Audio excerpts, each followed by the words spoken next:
로마서 3장 19절부터 31절까지 말씀을 천천히 함께 읽도록 하겠습니다. 우리가 알거니와 무릇 율법이 말하는 바는 율법 아래에 있는 자들에게 말하는 것이니 이는 모든 입을 막고 온 세상으로 하나님의 심판 아래에 있게 하려 함이라.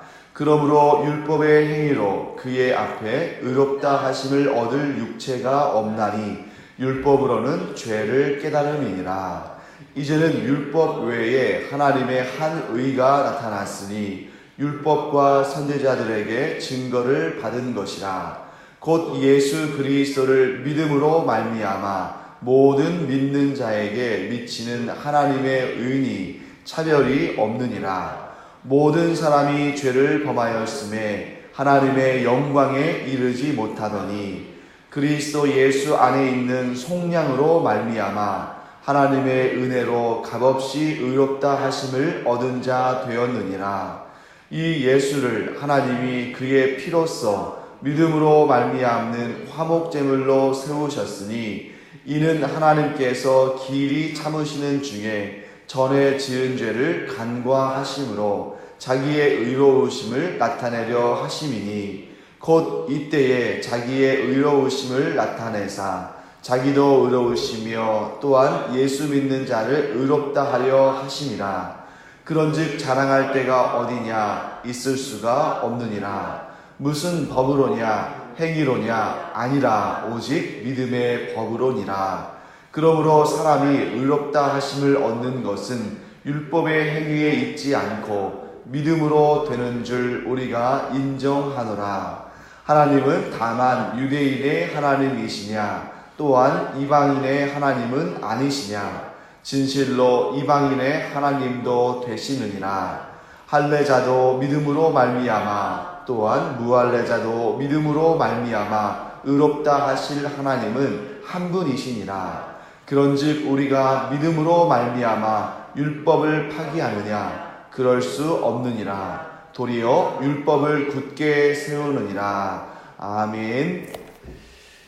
이 로마서 3장, 오늘 우리가 읽은 본문은 굉장히 많이 알려져 있는 그 본문이죠. 이 로마서 3장은 이제 로마서 3장 이 후반부에 믿음으로 말미암는 구원에 대해서 이렇게 미리 결론과 같이 미리 이제 이 결론을 내리고 이제 4장으로 가서 그 구체적인 그런 내용들을 설명하는 구조를 가지고 있습니다. 먼저 이제 19절부터 우리가 차례로 한번 볼 텐데요. 우리가 알거니와 무릇 율법이 말하는 말을 하고 되어 있죠. 그래서 여기에서 율법은 보다 이제 좀 넓은 차원에서 이해를 해야 됩니다. 사도 바울이 이제 논증을 할 때 율법을 지칭할 때에는 어제 우리가 이제 죄에 대해서 말한 것처럼 죄가 단수로 쓰였을 때에는 죄의 세력, 어떤 인격적인 존재로서 또 그 세력을 미치는 그 죄의 전체적인 세력에 대해서 설명하지만 죄들하고 이제 복수로 설명이 될 때는 인간이 행하는 각양각색의 여러 가지 그 죄들에 대해서 그 죄의 종목들에 대해서 말하는 거라고 말씀드렸는데요. 오늘 이 19절 말씀도 율법 하면은 좁은 의미로 보면 하나님께서 이제 이 모세 오경을 통해서 또 모세를 통해서 우리에게 주신 특별히 이제 유대인들이죠. 유대인들에게 주신 구체적인 율법의 계명들을 설명하는 거라면 오늘 이 19절 말씀의 이 율법은 보다 넓은 차원으로 보는 것이 좋을 것 같습니다. 그래서 우리가 앞에 보시면 율법을 받지 않은 사람들이 그 마음으로 율법의 행위를 지켜 행하면 그들이 율법을 지키는 것이다 라고 이렇게 설명되어 있잖아요. 그런 것처럼 여기에서의 율법은 하나님의 뜻, 하나님의 마음, 하나님의 그 어떤 우리에게 요구하시는 것들 이런 쪽으로 조금 더 넓게 볼 수 있겠습니다. 왜 그렇게 해석하는 게 좋겠냐 하고 제가 판단을 했냐면 여기 보시면 그 19절의 중반 이후에 보시면 이는 한 다음에 설명을 하잖아요. 모든 입을 막고 온 세상으로 하나님의 심판 아래에 있게 하려 한다라는 그런 내용이 등장하는데요. 자, 율법이 유대인들에게만 주어진 계명으로 여긴다면 모든 입을 막을 수는 없겠죠. 그리고 율법이 유대인들에게만 주어진 그러한 어떤 특별한 것으로 본다면 온 세상이 하나님의 심판 아래 있게 한다고 말할 수 없겠죠. 그러니까 율법이 유대인들에게만 속한 것이라면 그것은 곧 이 유대인들의 입만 막는 것이고 또 온 세상이 아니라 유대인들만 하나님의 심판하다 있게 하실 텐데, 그러므로 여기에서 율법은 뭐냐면 보다 넓은 차원에서 하나님의 뜻을 가리키는 거라고 볼 수 있습니다.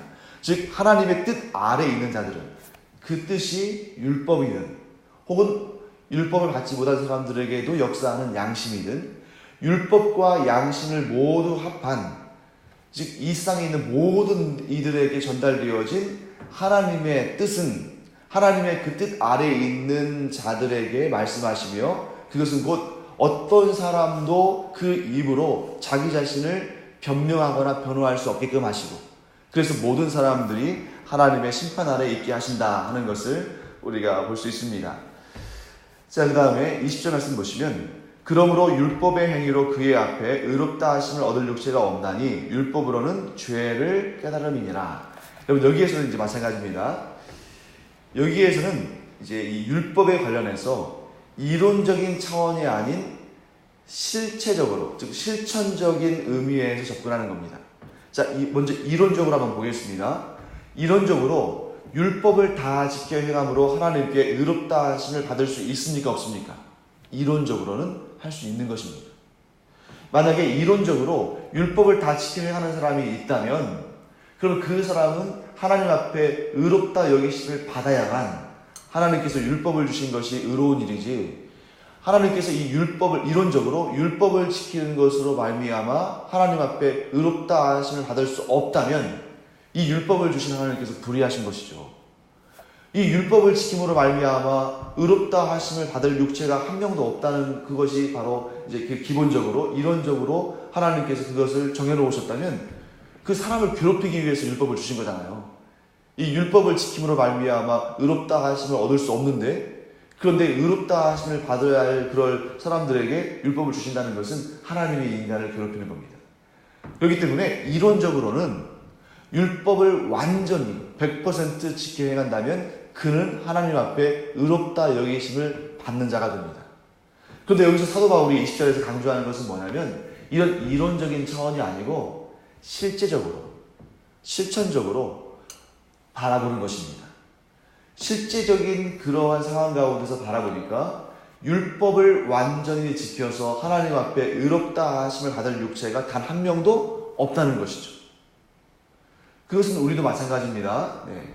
우리도 어떠한 그 계획을 세웠을 때에 그 계획을 완전히 지켜 행하면 그 계획을 성취한 것이지만, 그런데 인간이 정말 나약하다 보니까 그 계획을 지켜 행하지 못할 때에는 실제적으로 그 계획이 참 달성할 수 없는 것이었다라고 말할 수 있겠죠.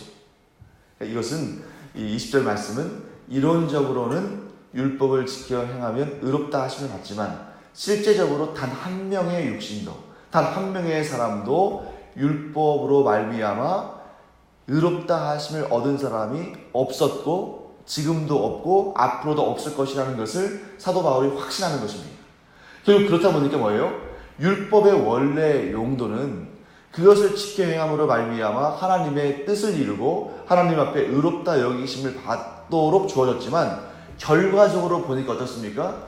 율법은 죄를 깨닫는 것 외에는 아무런 역할을 하지 못했다 라고 이제 보게 되는 것이죠.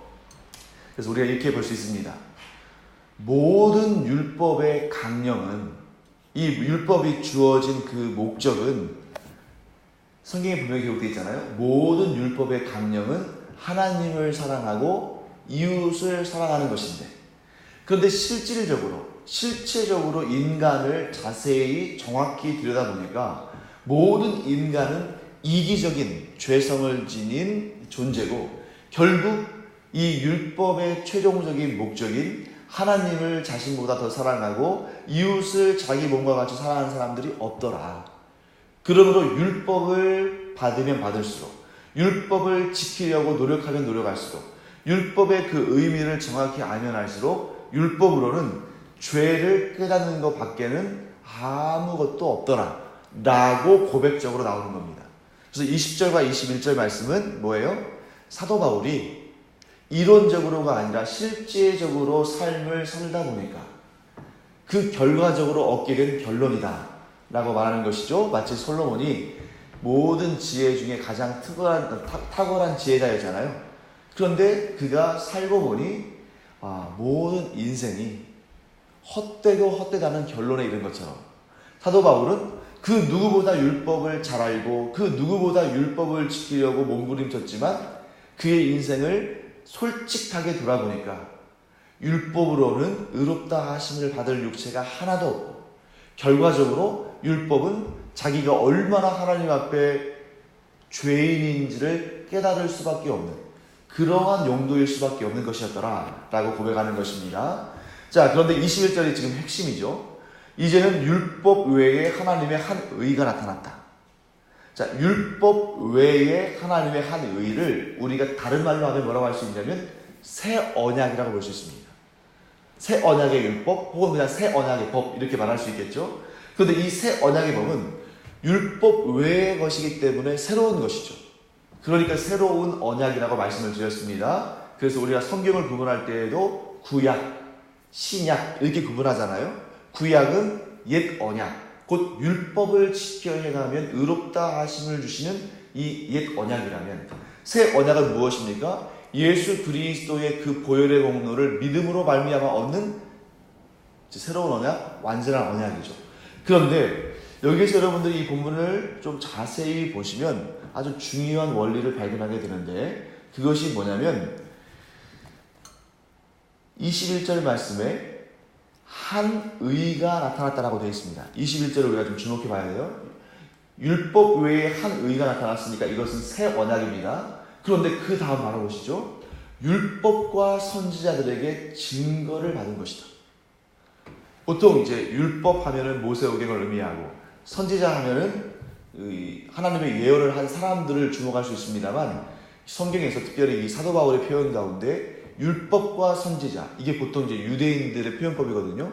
율법과 선지자라고 말하면 이것은 구약 성경 39권 전체를 의미하는 겁니다. 왜냐하면 이 유대인들의 전통에서는 아담부터 모든 사람들을 성경에 기록되어서 하나님의 뜻을 전달하거나 하나님이 인도하시는 가운데 그들의 삶을 살아간 사람들을 선지자로 보거든요. 그래서 여기서 율법과 선지자들에게 증거를 받은 것이라는 것은 뭐냐면 구약에서 이미 증거를 받았다는 겁니다. 좀 이상하잖아요, 여러분. 왜냐하면 율법은 구약에 있는 하나님의 옛 언약으로 우리가 여겼는데 그리고 하나님의 한 의, 새롭게 나타난 하나님의 한 의는 새 언약으로 우리가 여겼는데 그 새 언약이 뭐라는 거예요? 이미 구약에서 증거를 받았다는 겁니다. 그래서 우리가 여기서 뭘 알아야 되냐면 이 새 언약의 하나님의 한 의는 사실은 구약에서부터 이미 계시되었다는 걸 알아야 돼요. 그러니까 우리가 성경을 반으로 딱 잘라가지고 구약은 옛 것이고 신약은 새 것이며 그러므로 이제 구약은 지나갔고 이 새 것만 믿으면 새 것만 알고 믿고 따르면 구원을 얻는다 라고 말한다면 그것은 잘못된 거라는 겁니다. 그래서 여러분과 제가 이렇게 신구약 성경 66권을 함께 가지고 다니고 함께 읽고 함께 하나님의 말씀으로 여기고 함께 믿음의 초석으로 삼는 이유는 새 언약, 곧 복음으로 말미암는 그 언약이 그리스도의 그 언약이 갑자기 구약 시대를 마무리하면서 갑자기 태동한 것이 아니라 이미 하나님의 영원하신 계획으로부터 비롯된 것이다 하는 것을 우리가 알아야 됩니다. 그래서 오늘은 제가 이제 31절까지 본문을 읽었습니다만 이 22절까지 오늘 말씀을 전하고 23절부터는 이제 월요일날 말씀을 전해야 되겠어요. 왜냐하면 이 두 부분이 너무 양이 많아서 함께하는 너무 많은 시간이 지날 것 같습니다. 또 내용이 또 구분이 되고요. 그래서 21절 말씀, 하나님의 한 의는 새 언약의 법이지만 그러나 그 새 언약의 법은 구약을 마감하고 즉 구약을 정리하고 새롭게 출발하는 것이 아니라 이미 구약에서부터 제시된 하나님의 영원한 의다 라는 것을 우리가 알 수 있습니다. 자, 22절 말씀 보실까요? 곧 예수 그리스도를 믿음으로 말미암아 모든 믿는 자에게 미치는 하나님의 의인이 차별이 없느니라 라고 되어 있습니다. 자, 하나님의 한 의가 무엇인지를 22절에서 설명하는데 예수 그리스도를 믿음으로 말미암아 모든 믿는 자에게 미치는 하나님의 의다. 차별 없이 임하는 의다라고 설명하는데 자, 여기서도 우리가 좀 주의해야 됩니다.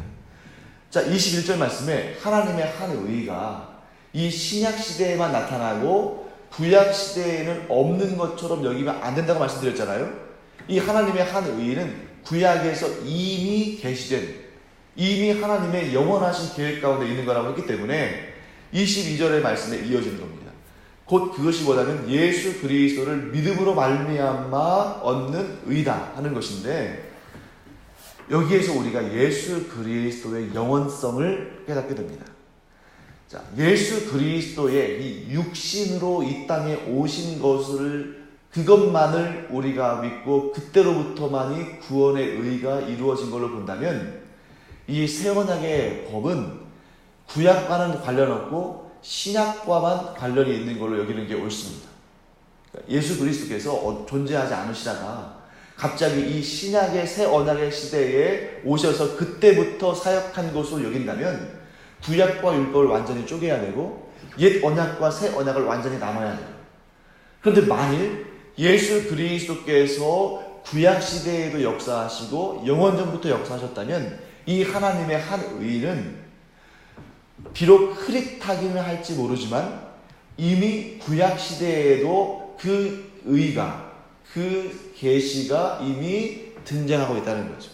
그래서 여러분, 우리가 주의하고 반드시 알아야 할 부분은 뭐냐면 구약의 모든 부분에서 우리는 예수 그리스도를 발견해야 되고, 또 예수 그리스도의 그 언약은 영원전부터 계획되고 작정된 것이다 라고 말해야 됩니다. 단 차이가 있다면 신약에 와서는 예수 그리스도라는 분명한 그러한 그 육신을 가지고 이 땅에 오신 그리스도를 이 당시에, 즉 신약시대의 당시의 사람들이, 또 제자들이 직접 눈으로 보고 손으로 만질 수도 있고 그 말씀을 귀로 들을 수 있었지만, 그렇게 분명하게는 아니지만 구약에도 이미 그리스도의 역사가, 그리스도의 그 뜻이, 그리스도의 의가 계시됐다는 거죠. 그래서 그것을 우리가 구약에서 어떻게 발견할 수 있냐면 구약의 매 순간마다 메시아에 대한 예언과 메시아에 대한 소망과 갈망이 담겨 있습니다. 특별히 이 구약 성경의 후반부인 이 선지서는 아주 거의 그냥 예수라는 이름이 등장하지 않았을 뿐이지 이 메시아에 대한 예언이 계속 등장해요. 그래서 그리스도라는 말은 헬라어로서 이 구원자라는 뜻이지만 기름 부음 받는 자라는 뜻이죠. 그러니까 이 백성들의 구원자 이런 의미를 갖고 있는데, 구약은 히브리어로 기록됐기 때문에 그리스도라는 말은 나오지 않지만 메시아라는 그런 개념이 계속, 구원자라는 개념이 계속 등장을 해요. 그래서 구약 시대의 사람들은 어떻게 구원을 얻냐면, 자, 구약 시대 사람들도 구약 시대의 사람들 가운데 율법을 지켜서 구원을 받은 사람이 있습니까, 없습니까? 없어요. 지금 분명히 사도 바울이 계시하잖아요. 율법으로 말미암아 의롭다함을 받을 사람은 없다. 그럼 구약에 있는 하나님의 백성들은 어떻게 구원받았느냐? 그들이 율법으로는 의를 이룰 수 없고 율법으로는 죄를 깨달을 수밖에 없기 때문에 진실로 율법을 제대로 알고 지키는 사람들은 율법을 지킬수록 내 스스로는 어떠한 행위로도 구원받을 수 없다는 것을 깨닫고, 그럼 어디로 나가는 거예요? 하나님의 그 구원의 손길, 즉 메시아를 대망하고 메시아의 존재를 믿는 믿음으로 나갈 때, 즉 하나님께서 이 율법의 방식이 아니라 하나님의 은혜로, 그 하나님의 은혜를 믿음으로 말미암아 구원을 얻는다는 그 믿음을 보시고 구원을 주셨다는 거죠. 그래서 이제 우리가 다음 주에 공부하게 될 4장의 내용에 아브라함이 괜히 등장하는 게 아닙니다. 아브라함은 율법 이전의 사람입니까? 율법 이후의 사람입니까? 율법 이전의 사람이죠. 왜냐하면 아브라함이 모세보다 한참 선조니까. 그런데 그 아브라함이 뭐라고 하냐면 하나님의 그 언약의 말씀을 믿음으로 말미암아. 그래서 성경에 뭐라고 기록되어 있습니까? 아브라함이 그것을, 그 하나님의 약속을 믿음에 하나님이 그것을 의로 여기셨다라고 분명히 창세기에 기록하고 있습니다. 그렇기 때문에 여러분, 믿음은 율법보다 먼저고 하나님의 그 구원의 방도로 계시된 가장 중요하고 최초의 개념입니다. 자, 여러분 이제 말씀을 맺겠습니다. 예수 그리스도를 믿음으로 말미암아 모든 사람에게 이르는 그 구원의 의는 단지 신약 시대에 나와서 이렇게 우리에게 제시된 것이 아니라 영원전부터 계획된 것이다. 그러므로 이방인이든 유대인이든 어떤 행위로 말미암아 구원을 받는 것이 아니라 하나님의 의, 하나님께서 베풀어 주시는 그런 은혜, 예수 그리스도께서 이루시는 그 의로 말미암아, 구약시대 사람들이라면 메시아가 베푸시는 그 은혜로 말미암아, 메시아가 이루시는 의로 말미암아 구원을 받는다는 것이 구원에 이르는 유일한 계시다 하는 것을 여러분과 제가 알아야 합니다. 그래서 이 본문의 말씀을 통해서 그렇구나, 내가 구원을 받는 것이 나의 어떤 의로운 행위로가 아니라 하나님께서 거저주시는 예수 그리스도의 그 생명을 주시는, 그러니까 우리가 하나님께서 거저주시는 은혜, 그러니까 이것을 아주 값싸게 여길지 모르지만 그 하나님께서 거저주신다는 것은 그냥 거저 이렇게 떠리로 뭔가를 이렇게 그냥 공짜로 준다 이런 개념이 아니라 우리의 행위로는 도저히 이룰 수 없는 가장 값비싸고 가장 존귀하고 가장 복된 것을 우리가 감히 그것을 우리 행위로 이루거나 얻을 수 없기 때문에 그냥 은혜로 주심, 그것을 믿는 자가 곧 구원을 받는다. 이것이 하나님의 새 언약의 의다 하는 것을 우리가 알길 바랍니다. 기도하겠습니다. 하나님 아버지, 주님의 은혜를 감사드립니다. 오늘 복음의 내용에 대해서 일부를 살펴봤습니다. 하나님, 우리가 하나님의 법을, 율법을 알면 알수록 우리 스스로의 어떠한 율법을 지키고자 하는 행위로도 우리가 의롭다 하심을 받을 수 없는 그런 자들임을, 그런 연약한 자들임을 우리가 분명히 깨닫습니다. 하나님의 한 의, 곧 예수 그리스도를 믿음으로 말미암아 구원받는 이 의는 영원하신 하나님의 계획이시요 하나님께서 손수 이루신 것이기 때문에 저희들이 예수 그리스도를 믿을 때에 하나님 앞에 의롭다 여기심을 받고 구원을 받을 줄 믿습니다.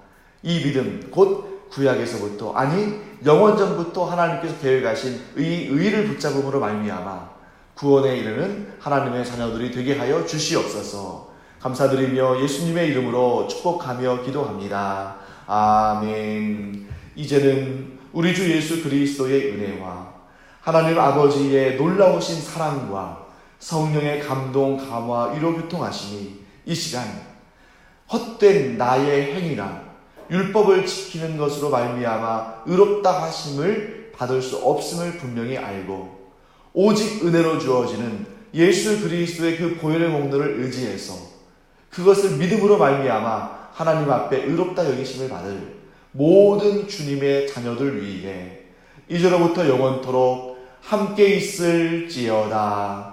아멘. 세븐 함께 기도.